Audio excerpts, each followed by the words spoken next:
Das ist der Digital Insurance Podcast. Ich bin Jonas Pieler und als Managementberater liebe ich Business Innovation und die Herausforderungen der digitalen Transformation. Unser Medienpartner ist die Leitmesse der Finanz- und Versicherungsbranche. Die DKM findet vom 25. bis 27. Oktober 2022 in der Messe Dortmund statt. Ich freue mich, euch persönlich dort zu treffen. Tickets und Infos zur DKM jetzt unter die-leitmesse.de.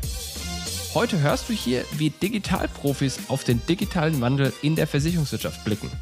Viel Spaß! Heute einmal kurze Werbung in eigener Sache. Wir suchen Verstärkung für unser Podcast-Team und zwar einen Sales Manager. Hinter den Kulissen laufen so einige Prozesse ab, von denen ihr als Hörer gar nichts mitbekommt, die aber wichtig sind, damit wir euch jede Woche spannende Episoden präsentieren können. Eine der wichtigsten Aufgaben hierbei ist es, neue Sprecher und Gäste zu finden und Kooperationen mit relevanten Unternehmen und Organisationen einzugehen. Das alles, damit wir euch wöchentlich die interessantesten Themen und Köpfe der Branche vorstellen können. Wenn das für dich spannend klingt oder du jemanden kennst, der Lust auf eine Herausforderung hat, melde dich gern bei Susanne oder über die LinkedIn-Page des Digital Insurance Podcast. Wir freuen uns auf deine Bewerbung. Hi Sabine, how are you doing and who are you and what are you doing? Hi Jonas, pleasure to meet you. Well, I am, I guess, an entrepreneur. I am a venture builder. I am an acceleration provider for insurance companies. I've worked for the past, I guess, 6 years in the insurtech space. That is how I called my name, the InsurTech Queen. Is it? Okay. I accelerated over 100 startups, helped them raise a lot of money with other investors, and so build a very nice network of great friend investors out there. Today, I work primarily with insurance companies, large insurers, to help them identify ventures they may want to work with through a very much mandate-driven approach. So they give me problems to solve for, and my goal is within 2 to 3 months to find them potential partners to collaborate with. And you're here today at insurNXT because you've given a speech this morning, I believe, and you've talked about 5 new realities the insurance company needs to face or is facing. Yes, we talked about 5 new realities to launch the conference this morning. So that was the first panel discussion of the day.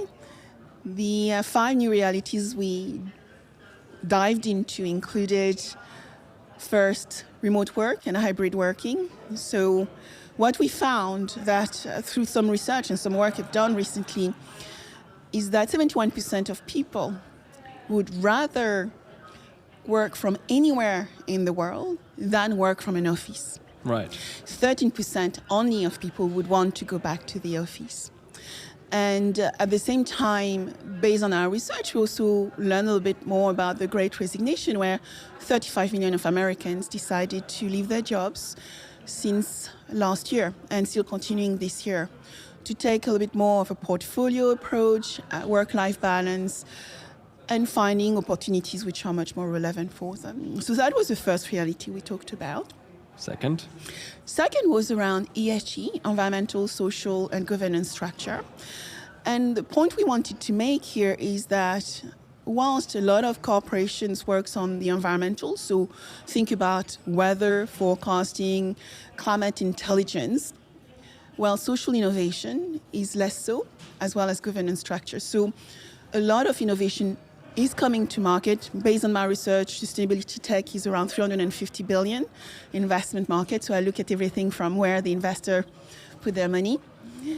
And social and governance is probably less so, and mean that a lot of startups are going to come into the market to start solving social innovation problems. Right. Number 3. The third one was about embedded finance, embedded insurance. Right. 37 billion have been invested in embedded finance so far. And what you find is the investment went into payment, into alternative lending. What we see in insurance is a lot of platforms focusing on sales and distribution, and also on micro insurance, an insurance as a service platform, which is very, very distribution led. And so what we find here is that there's still going to be a lot of buzz and hype around embedded. But the question the panelists shared is, will insurers make money from embedded? And the only way you can do that is by having digital platforms. Actually, you have to take the cost out of the operation. And Donald Lacey from Ping Han Voyageur Partners shared during the discussion that learning from Asia is, a wonderful thing to do because they do not have a choice. They have to take a lot of cost out of operation, and that's why they can do microfinance and probably microinsurance very well. And the fourth one is? So I said we talked about embedded finance, we talked about ESG, we talked about hybrid and remote working, we talked about the metaverse. NFTs Metaverse, awesome. And Web 3.0. Yes, so from that comment, actually, Donald shared around the fact that platformification is here to stay. And if you want to succeed, you need to actually take the cost out by using digital technology. We then went into talking about partly the metaverse. People don't realize, since the announcement from Facebook about Meta last year, $1 billion has already been invested in Metaverse startups and $9 billion into NFTs. And so we talked about Prada bags sold as NFTs. We talked about so many things now being digitized and charged and priced tremendously. Now I think some of the opportunities, partly when you start looking at Metaverse and NFTs, will be around this 3D virtual environment, entertainment, training, where people want to be immersed in new environments, which would entail new way to market to people and to buy things. And NFT was 5, or is there a 5th? And the 5th was actually going back to why we are here today, InsurTech. So InsurTech raised $17 billion in investment dollars in 2021. And at the same time, many went and IPO'd, but have not done very well on the stock market. And so my panelists share that, at the end of the day, the fundamental of insurance need to remain.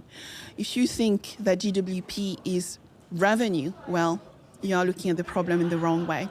And so the fundamentals of insurance always need to be observed before going into the public market. So we have hybrid, we have ESG, embedded, metaverse / NFT, and insurtech. So how do insurtech companies or insurance companies deal with these kind of things? So when I look at hybrid working, well, this is kind of, in short, this is enabling remote work better than before COVID, right? Yes, because of COVID, past 2 years, a lot of us had to work from home. But what you also see is that young people, talent, do not want to go back to a full-time job. They do not want to go back to a 9-to-5 from an office. So why? Because they see that they were able to be really productive whilst working from home themselves. And at the same time, they want that purpose, work-life balance. And I would say young people, but, people from, if you don't mind me saying, Jonas, our age too. So how are insurance companies dealing with that? I think you find companies embracing remote and hybrid, partly hybrid rather than remote, where some people will go to the office a few days per week, maybe 2 to 3 or 1 permanent day of work at the office and then work remotely. Some organizations have moved, 50% of their employees remote, the one who really wanted to be remote, but they need to reintegrate some ways for the people to be in the office some days per week. From a younger people, though, what you find is if you do not have an hybrid working approach, a lot of them would rather move away from the job opportunity than accept the role. So what I've heard from people when I talked to them was sort of along the lines of, everyone who's kind of hip and creative and all these kind of things, they want to do this remote work, as you said, and they want to sort of self-fulfillment and all these kind of Maslow's, desirement pyramid or whatever that's called in English. They want to kind of achieve this higher goal. And then you have people that are working in the call center doing kind of, I wouldn't say mundane tasks, this is kind of doesn't pay them any enough respect, but it kind of doing kind of more structured line tasks, where I hear people saying that those people don't necessarily prefer working from home because for them work and life are two different, distinct things. So, and I believe you agree that this kind of hybrid work aspiration doesn't account for everyone, just for a certain minority or majority, I don't know, of the workforce, right? So, the research included 6,100 people across the globe, professionals. I know it's not the world, but it was a very good segment of population across at least 2 to 3 continents and probably 10 countries. You're right, 13% of people want to still work from an office. And often it's because they don't have the facility to work from home. They have children and they want to actually segregate and separate their work from their life. And so you're absolutely right. It's not for everybody. I don't think it's just for the EPs and I would say the service professionals. I think what you find is people working in very, I say, either comfortable but very process-driven roles as well. So claims officers in the insurance industries can now do some of those roles as well at home. But the company, the insurance company, needs to provide for those who want to do that the resources, the technology, the systems to allow them to do that remotely as well. Are you seeing that insurance companies are doing this kind of on a scale that is large enough to meet this requirement? Some. I mean, the organizations I'm working with, I would say that 40 to 50% of their employees are now working remotely with that hybrid opportunity to go back to the office. And when I talk to executives of insurance company, whether this is in Europe or the United States, one thing often they say to me is that they believe that they never thought it was possible to do claims or underwriting from home. And actually COVID enabled them to make a realization that actually some people are becoming much more productive working remotely. Another realization is that they can trust their employees. But the third realization is work-life balance. Actually, Right. What you find is sometimes people, to prove that they are doing the job, they are actually working longer hours.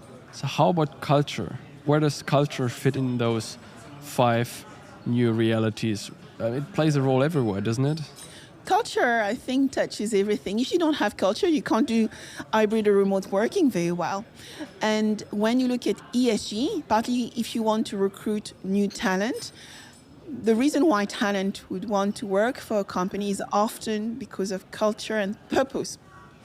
Often younger people are seeking to work for a company with strong purpose that allows them to feel that they want to join the company, that they want to support the company's strategy and enable its growth. Culture requires people to be together. This is true. Partly. You can build culture digitally as well. There are remote-only companies, so I totally agree. What I'm thinking is, if you have the right culture, and I think, and we've been talking about this on the podcast quite often, if you have the right culture, everything else follows, right? I mean, what you're talking about is sort of 5 new realities, and if we meet next year, same place, it's going to be probably, not all of them going to be different, but a couple going to change, most likely. And again, what remains is the culture, right? If you have this culture that is able to adapt not only to those 5 realities, but to the next 500, then you can worry less about these exact realities because you can trust that culture and extend this organization to sort of come up with solutions to problems no matter what they are. Yeah, I believe that when you look at any businesses, you need to start with actually purpose and strategy. Right. So you need to have a direction. From that direction, you need to identify the people who believe in that direction. So then you can build the right culture. And culture needs to be based on trust. So whether you're working from an office or remotely, you have to create a culture of trust. You have companies which are not doing very well with no trust culture, right? Where they monitor people's job. And, during COVID, I've heard a lot of stories of people leaving their job because whilst working from home, they were monitored. Literally, I've heard about company putting, bots into their employees' laptop to check that they are working every hours of the day. So you're right, culture is very important. But trust, I think, is part of culture. And Absolutely. So therefore, the way you would actually start building something which is sustainable with people. But the most fundamental part is you cannot build company without people. It's fun to talk about technology, automation. I think we still need people. That's right. So last question, when we meet next year again, what are the 5 realities of next year's insurNXT conference? I do think we are going to talk a little bit more about, for sure, technology. We are talking about insurance technology, insurNXT. And I think some of the themes which have emerged this year, so imagine ESG. Before March 2020, ESG on the Google search actually was below 25, which means hardly nobody was looking for ESG. After March 2020, it moved to 50. Today, it's 100, so it's a very hot topic. So this topic is going to be hot, not just because companies have to do something, because the regulator is saying to us we need to do something. So that is definitely going to be in. I think whilst we are trying to build culture, we also need to align with the new reality, which is immersive technology. And what I'm seeing more and more from the mandates I'm asked to work on is that whether you think about NFTs, so digital asset, can we build new insurance products for digital asset? Or Metaverse, can we engage in a virtual reality world and make our employees happy all around the globe whilst building that hybrid culture, are going to be topics which are going to be more important. Thank you so much for this conversation, Sabine. My pleasure, Jonas. Das war eine weitere Ausgabe des Digital Insurance Podcast. Wenn dir diese Ausgabe gefallen hat, dann hinterlasse uns deine Meinung bei Apple Podcasts. Und wenn du wissen willst, wie du die Herausforderung der digitalen Transformation in deinem Unternehmen meistern kannst, kontaktiere mich per LinkedIn oder unter pilaco.com.